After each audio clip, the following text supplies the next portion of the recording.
Oi, pessoal, boa tarde. Meu nome é Karine, eu sou acadêmica de medicina, atualmente estou na 8ª fase. Hoje eu vim fazer esse vídeo aqui para a gente conversar sobre a diabetes mellitus tipo 1. Então aqui a gente vai conversar sobre as causas, o diagnóstico, o tratamento, um geralzão sobre a diabetes mellitus tipo 1. Você vai sair daqui craque. Então, a diabetes mellitus tipo 1, ela tem duas fisiopatologias.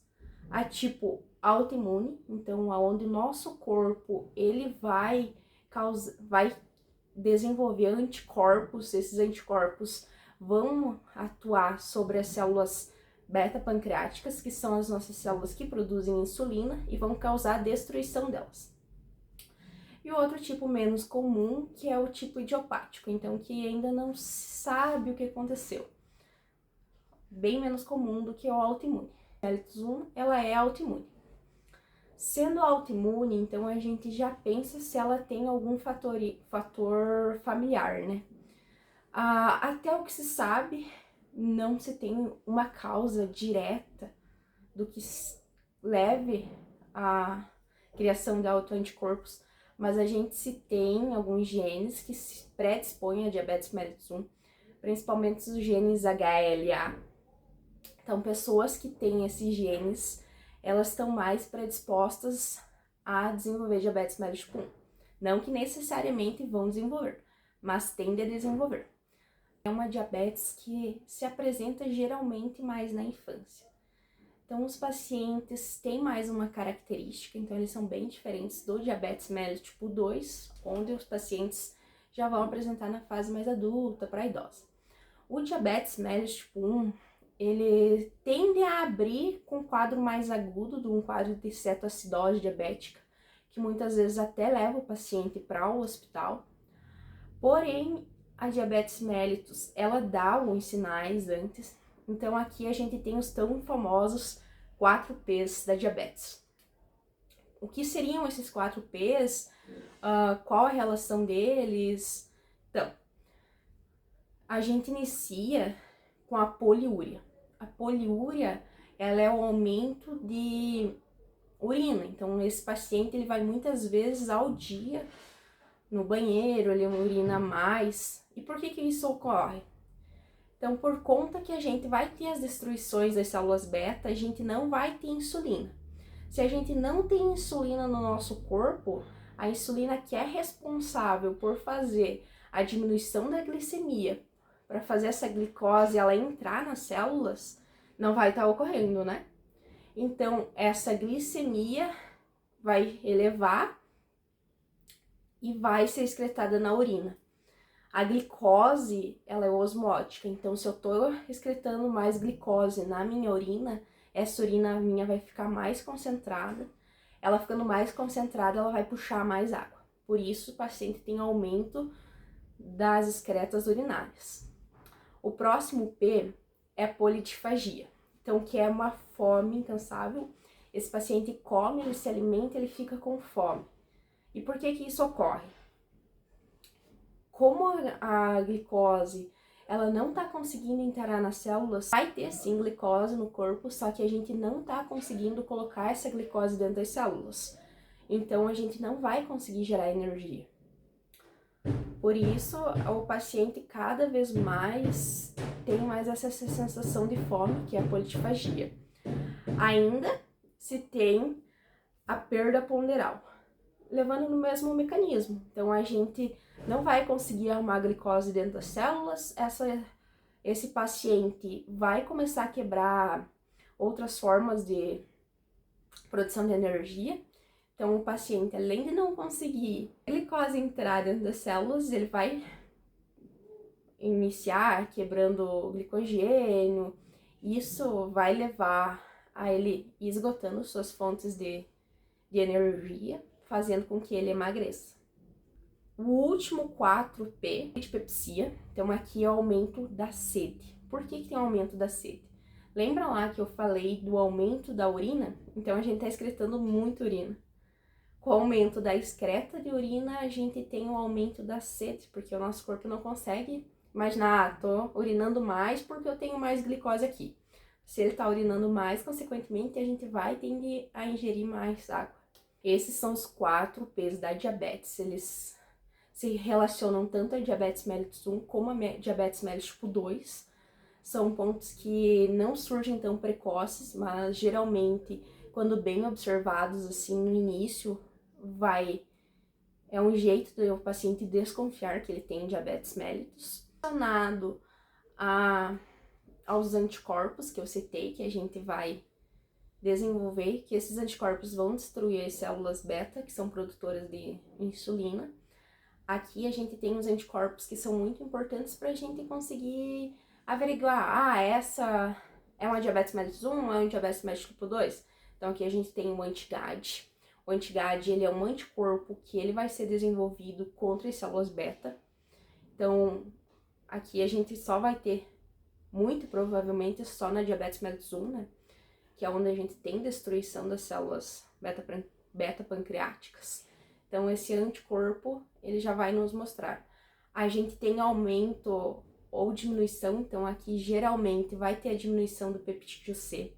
O peptídeo C, ele é liberado junto com a proinsulina. Então, aqui a gente, por ele ser liberado com a proinsulina, que depois vai ser clivado em insulina, a gente consegue averiguar. Se eu tenho peptídeo C, significa que eu tenho liberação da insulina. Agora, se eu tenho uma diminuição do peptídeo C, significa que eu não tô produzindo tanto insulina. Então, na diabetes mellitus 1, um marcador importante é o peptídeo C diminuído. Isso ocorre, por que a gente mede o peptídeo C em vez da própria insulina? Porque o peptídeo C, ele tem um tempo de meia-vida melhor, então é muito mais prático a gente conseguir medir ele do que a insulina, sendo mais fidedigno o peptídeo C nesse caso. Por sua vez, o diagnóstico, então, tem 2 classificações. O diagnóstico do paciente assintomático, ou seja, aquele paciente que acabou indo fazer uma rotina de exames e descobriu que muito possivelmente ele tem diabetes, ou aquele paciente sintomático, então aquele paciente que às vezes sentiu alguns dos 4 P's, às vezes pode ser outros sintomas, como fraqueza, desânimo, uma gama bem variada de sintomas, então cada paciente é cada paciente vai ter o seu sintoma. Mas vamos supor que o paciente se identificou com os 4 P's, ele acha que talvez ele tenha diabetes, tem um histórico familiar, a mãe dele já teve, um avô, então ele está desconfiado. Se o paciente é sintomático e ele tem um exame alterado, paciente sintomático, uma glicemia ao acaso acima de 200 já está servindo para fechar o diagnóstico. Os pacientes que são assintomáticos, por suas vezes, eles vão necessitar de 2 exames alterados. Então, pode ser uma glicemia no jejum maior que 126, pode ser uma glicada, então a glicada ela faz a média das glicemias dos últimos 3 meses. Então, uma glicemia glicada acima de 6,5. Então, o paciente sintomático, sintoma mais um exame alterado vai fechar o diagnóstico, ou pacientes assintomáticos, 2 exames fecham o diagnóstico. Após feito o diagnóstico, então esse paciente vai necessitar do tratamento. Diabetes mellitus 1, como a gente não tem a produção de insulina, a gente precisa fazer com que o nosso corpo simule essa insulina. Exógena, então é a insulina que vai ser aplicada no paciente. Essa insulina, ela vai ter que se dividir entre a basal, que é a insulina que vai manter um pouquinho ali presente no corpo durante todo o dia, e a insulina bolus, que vai ser a insulina que vai servir mais para correção. Então, a basal o paciente vai aplicar uma vez ao dia, geralmente, para manter essa insulina presente no corpo, e a embolus que vai ser para correção após a ingesta na refeição ali, então vai ser regulado conforme cada paciente. Então, no início é feito aferições de glicose para ver como o paciente está se comportando, se aqui ele não está tendo pico de hipoglicemia por conta da insulina, que o pico de hipoglicemia ele é mais grave do que a hiperglicemia nesses pacientes, então tem que ser cuidado bastante disso. Tem uma gama variada de insulinas, mas no Brasil, principalmente mais a nível SUS, a gente vai ter 2 tipos de insulina, que vai ser a insulina regular. Essa insulina regular é a insulina rápida, então vai ser a insulina que você vai aplicar, ela vai agir mais rápido. Ela tem início da ação ali cerca de 30 a 60 minutos após o paciente fazer uso dela. Ela vai ter um pico, então a concentração dela vai estar aumentada em torno de 4 a 6 horas e ela vai durar 8 a 10 horas nesse paciente. Então essa vai ser escolhida para o paciente aplicar mais vezes durante o dia quando for feita a alimentação. A outra insulina que a gente tem é a insulina NPH. A insulina NPH, ela vai ser a basal, digamos assim. Ela é, por sua vez, ela é classificada como intermediária. Então, ela vai começar a ter ação cerca de 1 a 2 horas depois que esse paciente fez a aplicação. O pico dela vai ser de 4 a 6 horas. E ela tem uma duração maior, então ela vai ter uma duração aqui maior, então uma duração de até 18 horas. Então a insulina NPH é a que a gente utiliza como a basal. Queria aqui lembrar de alguns fenômenos que ocorrem, então no início geralmente, quando esse paciente começa a insulina. O primeiro é a lua de mel. Então uma lua de mel, ela é caracterizada quando o paciente descobre que ele é diabetes mellitus tipo 1 e ele tem ainda um pouquinho de células beta que está produzindo insulina. Então, talvez esse paciente leve meses ou até 1, 2 anos para se esgotar toda a insulina que tem nele. Então, talvez no início ele não precise entrar com dose plena de insulina exógena. Então, aqui o paciente ele vai acordar de manhã com a glicemia dele lá em cima, se sentindo mal. E por que isso ocorre? Quando a gente vai acordar de manhã, a gente tem os picos de hormônios contrarreguladores, como cortisol, adrenalina, o GH. E esses hormônios, eles vão aumentar, então eles vão causar hiperglicemia. Por isso, o paciente vai acordar assim.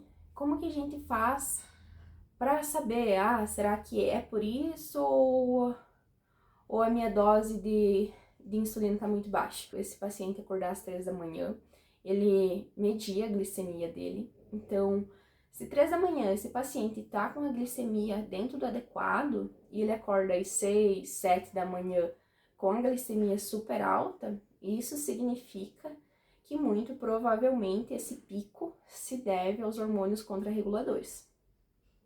Ainda se tem um bem famoso, que é o Somogy. Então, o Somogy, ele é um pouquinho diferente. Então, aqui o paciente vai acordar às 3 da manhã, fazer a glicemia dele, ver como que tá. E aqui o paciente vai estar com a glicemia baixa às 3 da manhã. Mas a hora que esse paciente acorda, ele vai estar com a glicemia super alta. Por que isso está ocorrendo? Muito provavelmente aqui se correlaciona já com as doses da insulina que estão sendo aplicadas. Esse paciente, então, ele vai ter uma hipoglicemia de madrugada e uma hiperglicemia rebote. Então, aqui, geralmente, a conduta, o médico vai ter que ajustar as doses, ver qual insulina está causando isso no paciente, como que está essa alimentação. Seria mais ou menos, lembrando que cada corpo é um, então cada paciente vai responder de um jeito diferente. Agora, um pouquinho sobre as complicações que a diabetes vai causar. Então, a diabetes 1, por ser uma diabetes que ocorre mais cedo, então, nos pacientes, ela, com o decorrer dos anos, se não bem tratada, não bem controlada, ela tende a causar bastantes problemas, como a nefropatia diabética, o pé diabético, as lesões nos vasos que vai ocorrer por conta desses picos de leve e diminui não controlados. Com o tempo, esses vasos vão se tornando mais frágeis, assim propicia tanto o pé diabético como a própria cegueira, visto que nos olhos a gente tem os vasos menores, então probleminha de glicemia nos olhos vai afetar bem rápido, podendo chegar até a cegueira mesmo. A cetoacidose diabética, quando esse paciente ele não está controlando direito, já é um quadro mais grave, um quadro hospitalar, que é bem complicado. As nefropatias também, então são inúmeros. Basicamente, vai ocorrer tudo por conta da glicose elevada, que vai causar problemas nos nossos vasos. Então, é fundamental que esses pacientes sigam as riscas, o tratamento, tanto farmacológico como não farmacológico.